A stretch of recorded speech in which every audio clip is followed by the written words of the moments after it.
Bo día, hoxe estamos no Dinoseto de Vigo. O Dinoseto é un arbusto con forma de dinosaurio que se exhibe no centro da cidade de Vigo. Seu primeiro emplazamento foi nas rúas de Sonia de Castro, na cidade, por un erro da empresa encargada da súa instalación, xa que inicialmente debería situarse nun parque infantil situado na parroquia de Navia, nos alrededores da cidade.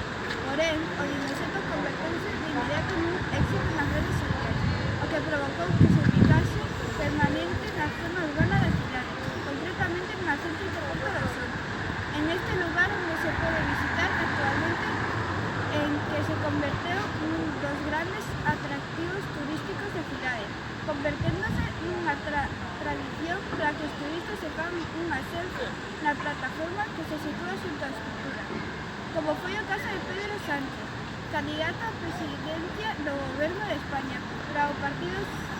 Socialista Obreiro Español nas eleccións xerais de 2016, na súa visita á cidade en maio do mesmo ano, ou os músicos Luis Fonsi e James Bronis en 2017 e en 2018 respectivamente. Como consecuencia da súa popularidade, o Concello de Vigo colocou novas sedes en forma de dinosaurio, como é o caso do Dinoseto, con forma de triceratops en Navia, ou o Dinosetinho, situado xunto ao Dinoseto